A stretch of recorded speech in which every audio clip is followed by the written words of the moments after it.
The scorching sun of an endless morning bathed the desert in a golden hue, but Amina did not feel the heat. Instead, an intense cold enveloped her, as if she were immersed in a dense fog. She opened her eyes, confused, and found herself lying on the fine, white sand, surrounded by a vast desert stretching as far as her eyes could see. The memories of her life seemed to have evaporated, like water in a dry well. What had happened? Where was she? Despair began to settle in as a shadowy figure appeared before her. "Welcome to the duet, young priestess," the figure said in a deep, echoing voice. Its face was hidden by a hood, but Amina felt its penetrating gaze. "You are in the underworld, where souls are judged for their actions in life." "Underworld?" Amina echoed, her voice trembling. "But I don't understand. What did I do to deserve this?" "Osiris awaits you. Each soul carries its secrets and regrets. You must face them to move forward," the figure replied before vanishing into the mist. As Amina tried to process the words, her mind began to wander. She remembered her role as a priestess, her prayers and rituals for the goddess Mart. But she also recalled moments of weakness, decisions that could have caused pain to others. With effort, she rose, determined to understand her fate. The scene shifted, and now Kadim, a strong and imposing warrior, found himself in a similar setting. He remembered the fierce battle he had fought, the sword in his hand, and the glory he sought. However, the memory of his death, a treacherous blow to the back, hit him like a physical blow. "How could I have been so foolish?" he murmured to himself, recalling his ambition and his struggle for justice. "What you fought for was not in vain, Kadim," a voice echoed within him. He realized he was not alone. Looking toward the horizon, he saw Amina, the priestess he admired so much. The desire to join her grew within him. When their paths crossed, Kadim spoke firmly. "Amina, we must unite. This place is dangerous, and we need to discover what awaits us. I've heard rumors about Mart. Perhaps she can help us." Amina nodded, her heart racing with a mix of hope and dread. "Yes, we need to understand the judgment that awaits us. We cannot let despair take over." Together, they began to walk through the endless desert, each step echoing their ambitions and regrets. The sun, now lower in the sky, cast long, distorted shadows, as if the desert itself were watching their progress. They were ready to face the unknown, aware that their choices in life would shape what was to come. Amina and Kadim walked together through the shadows of the underworld, the echoes of their past lives still resonating in their hearts. The air was heavy, laden with an unsettling silence, until a figure emerged before them. It was Sahar, cloaked in dark robes that seemed to absorb the light around her. Her deep, enigmatic eyes reflected ancient wisdom. "You seek to understand the judgment that awaits you," she said, her voice soft yet firm. "To do so, you must confront your own demons." Kadim frowned, skeptical. "And how can you help? What do you know of our past?" Sahar smiled, but there was sadness in her gaze. "I know more than I would wish. Each of you carries regrets that must be faced. Only then can you move forward." She gestured to the darkness around them. "The path to Osiris is not simple and should not be taken lightly." Amina looked at Kadim, seeking courage in his eyes. "If Sahar holds the key, we must listen to her. What do we have to lose?" Before Kadim could respond, a figure appeared in the distance. It was Farid, the cunning thief, with a mischievous grin on his face.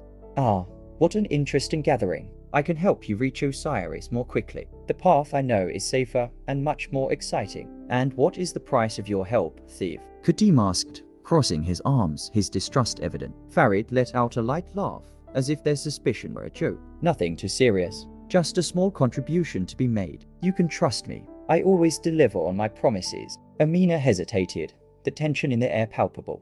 "And if your promises are mere deceptions, what will happen if you led us into a trap?" Farid rolled his eyes dismissively. "Do you really think someone who has slipped through life could be so foolish? I know how to survive, and I can guarantee we'll reach Osiris before anyone else can even imagine." But Kadim, feeling the pressure of the choice, turned to Sahar. "And you, what do you suggest? Should we take the dangerous path with Farid or trust your guidance?" Sahar took a deep breath, her features softening. "The path is filled with challenges, but it is what shapes us. The choice is yours. But remember, the easy options often come with severe consequences."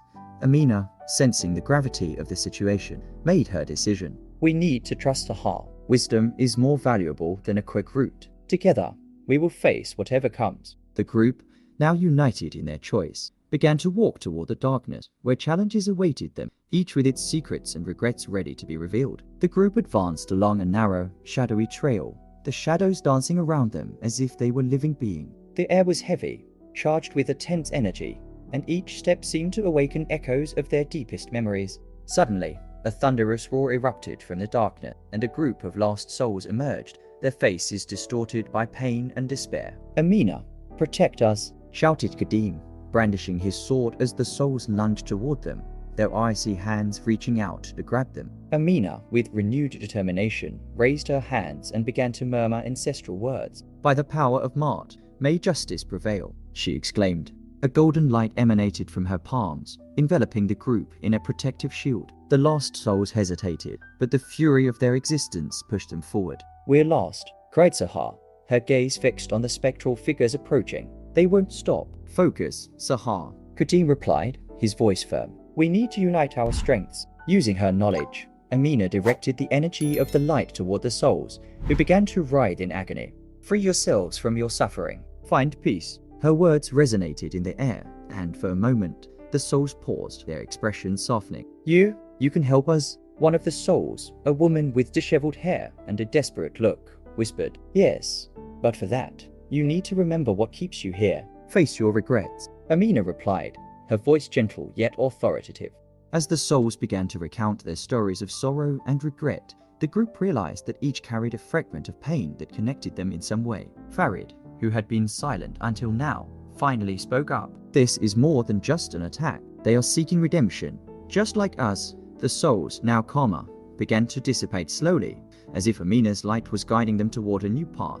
When the last spirit vanished, the group looked at one another, the weight of what had happened still hanging in the air. "We're all connected by our mistakes and our pain," Sahar said, her voice softer now. "We need to understand this if we want to move forward." "Yes, and we also need to prepare for what comes next," Kadim added. "The journey is far from over." With a newfound sense of purpose, they continued their journey, now more aware of the interconnectedness of their souls and the challenges still ahead. The Temple of Mart was closer, but they knew the true test was yet to come. The Temple of Mart emanated a palpable energy, almost heavy, surrounding Amina, Kadim, Sahar, and Farid as they prepared for the judgment. The walls adorned with ancient hieroglyphs seemed to whisper secrets of a distant past, and the soft light filtering through the openings cast dancing shadows around the altar. Sahar, her expression marked by tension, finally decided to share what haunted her. "I can't carry this weight anymore," she said, her voice trembling. "Kadim, I was responsible for your death. In a moment of desperation, I attacked you, believing I was protecting someone close to me." The air grew thick, and the silence that followed was almost deafening. Kadim felt a wave of betrayal and pain wash over him, and his eyes darkened with the revelation. You killed me." Incredulity mixed with anger as he stepped back, as if the truth had struck him like a physical blow. "You say that was for protection?" "What protection could justify that?" "It was a horrible choice, I know," Sahar replied, tears streaming down her face. "I never wanted you to die." "I never did. What I did was a mistake. I thought I was saving lives." Amina, sensing the rising tension, intervened. "Kadim, we need to remember that we are all here for a reason. We can't let the mistakes of the past divide us. Sahar regrets her action, and that should count for the judgment that awaits her. It's easy to ask for forgiveness when there's nothing left to lose," Kadim retorted, the pain still edging his heart. "How can I trust you again, Sahar? You took my life. I'm not the same man I was," Kadim continued, as anger gave way to vulnerability. "Death did not only take me to the underworld, it transformed me. And now, here we are, all of us, facing a judgment. We need to be together. But it's hard when trust has been broken." Farid, who had been listening in silence, decided to speak up. "If there's a chance to redeem our mistakes, we need to find a way to forgive. Each of us carries our own guilt. You are not alone, Kadim. We all have something to confront. Forgiveness isn't simple," Kadim replied, looking at Sahar, hope for reconciliation shining in his eyes. "But perhaps if we stand united, we can find a way." "What do you think, Sahar?" Sahar, still emotional, took a deep breath. "I'm willing to try. I promise I will do everything to protect you all now. Whatever comes, we will face it together." The group, despite their wounds, felt a new bond forming among them. With renewed determination, they prepared for what lay ahead, ready to confront not only Osiris's judgment, but also the inner demons each of them carried. The journey was far from over, but together, they felt stronger. The court of Osiris loomed majestically before them, a space where time seemed to stand still, immersed in sacred twilight. The atmosphere was charged with tension, and the group positioned themselves before the scales of justice, a symbol of weight and truth. Amina, with her heart pounding with love and compassion, felt a strange tranquility. "We are ready, aren't we?" she whispered to Kadim, who, beside her, took a deep breath, fighting against his anxiety. "It's time to confront who we are," he replied, his voice steady, though his gaze betrayed a mix of fear and determination. "May Osiris have mercy on us." When it was Amina's turn to step forward, she remembered every sacrifice she had made in life. With a gentle gesture, she placed her heart on the scales. Its weight was light, almost ethereal. "I do not seek forgiveness, but acceptance," she murmured, feeling a wave of warmth emanating from her essence. The scales balanced, and a golden light enveloped her, as if Osiris approved of her purity. Next, Kadim stepped up, the warrior who had excelled in battle. He looked at the scales, his heart racing. "I failed to protect those I loved," he admitted, his voice echoing in the silent chamber. "But I seek redemption." He placed his heart on the scales, and its weight felt heavier than he had imagined. Memories of his choices and mistakes flashed before his eyes, a whirlwind of regrets. The scales wavered, but a soft glow began to emerge. Sahar, the enigmatic woman, approached next. Her gaze was filled with pain and resilience. "I am not just what I have done," she declared, her voice trembling. "I am also what I have suffered." She placed her heart on the scales, but to her surprise, it sank, revealing a weight she had not expected. "No, that can't be true," she exclaimed, distressed. Lastly, Farid, the cunning thief, found himself before the scales, a mix of arrogance and insecurity in his expression. "My lies have brought me here," he confessed, feeling the weight of what he had hidden. "But I want to change." He placed his heart on the scales, but the weight was uncertain, as if it were in constant struggle with his intentions. "If my fate is to be devoured by a myth, so be it," he murmured, a challenge in his voice. The four exchanged glances, uncertainty hanging between them. What would each reveal to Osiris? What did their hearts truly weigh? They thought the answer could change everything. A sandstorm suddenly rose, obscuring the surroundings of Osiris's court. The sand seemed to dance in a frenzy, as if the souls present were agitating in despair. Everyone felt the shift in the air. Amina looked at Kadim and Sahar, worried. "Something isn't right," she said, her voice trembling. "We must be prepared for what comes next." Kadim, with a firm gaze, nodded. "Osiris wouldn't leave us in such confusion without a reason. We need to stay united."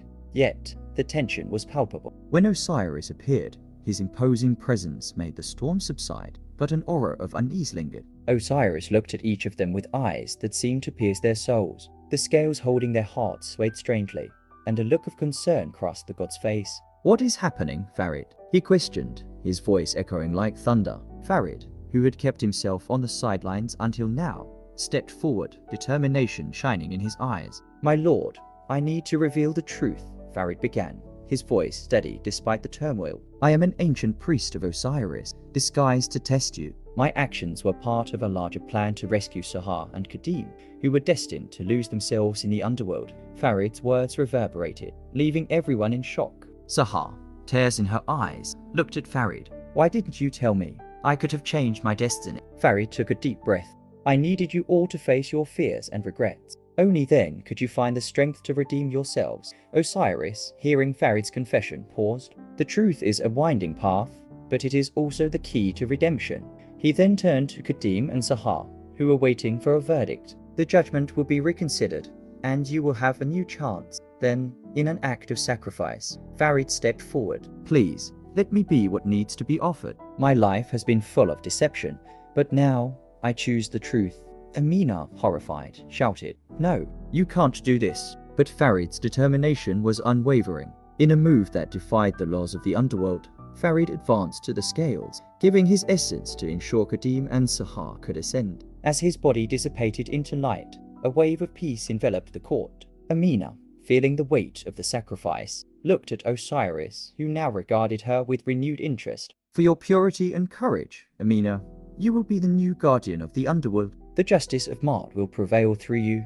She could hardly process the magnitude of what was happening, but she knew it was an opportunity to make a difference. With that, the storm calmed, and a new path opened before them. Life after death, Amina thought, was not an end but a new beginning, filled with opportunities for growth and redemption.